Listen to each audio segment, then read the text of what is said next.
Quick review lang ng Dzire Hybrid 2025 GLX.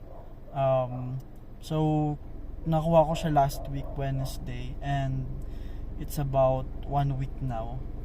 So, hindi ko pa talaga siya na-drive ng malayo. Hindi ko pa siya na-break in kasi hinihintay ko pa rin yung plaka. And dun sa 7 days na allowed na i-drive ko to, hindi ko naman ma-drive kasi busy sa work. So, ilang places pa lang yung hindi pa masyado malayo. Nakaka 128 kilometers pa lang. So,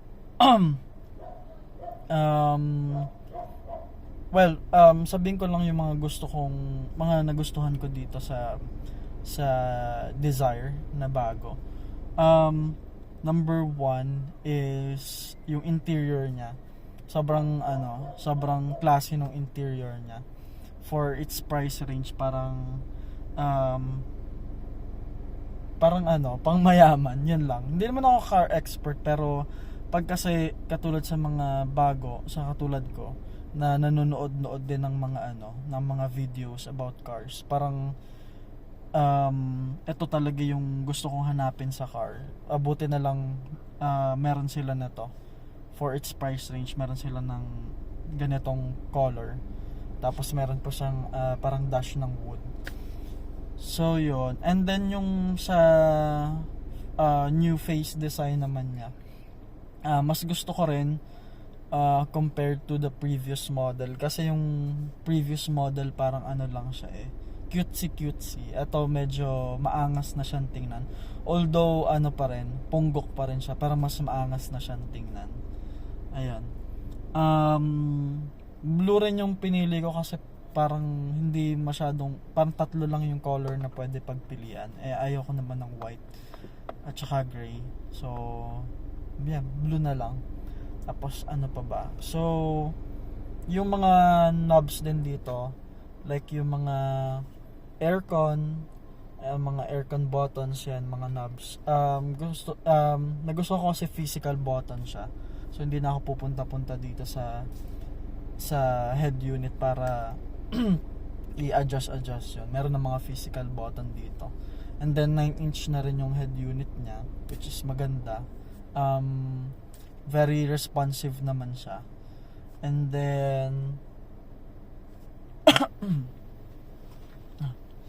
sorry.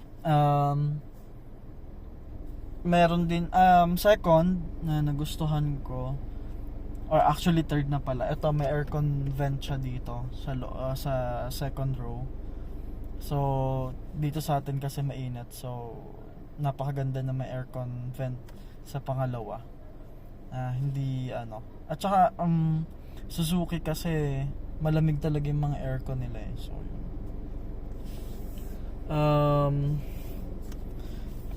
yung NVH naman niya okay lang.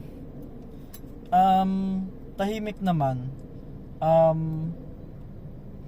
Compare dun sa mga na-drive ko dati, tahimik naman to. Pero hindi pa, mga na-drive ko kasi mga sedan lang din. Kung i-compare ko dun sa mga yun, mas tahimik to.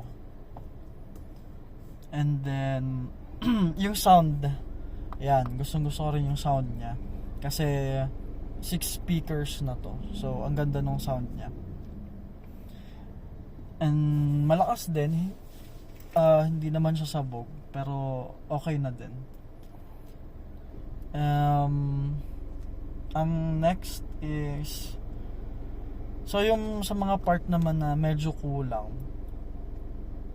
I think yung power niya medyo kulang, medyo kinukulang. Pero kung katulad nyo naman ako na mas prefer yung comfort driving kaysa sa mga speed ganyan, kung ang habol nyo yung comfort, yung pagmamaneho,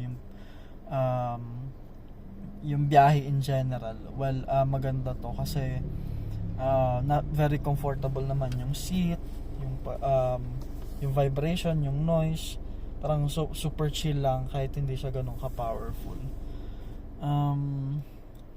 Ano pa ba?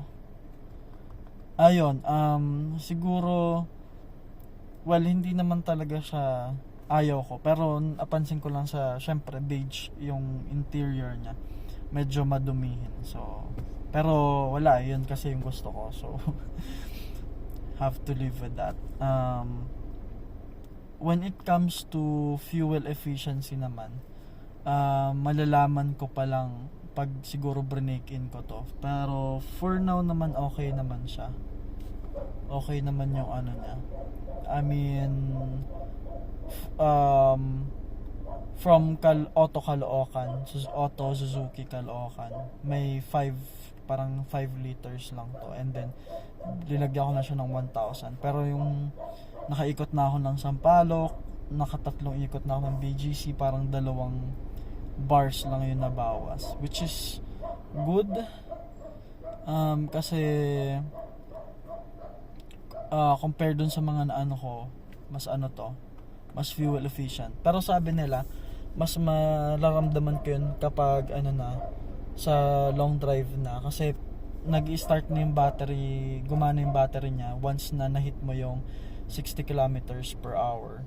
So yun. mas malalaman ko yung fuel efficiency niya. So I guess yun lang for now. Balitaan ko na lang ulit kayo next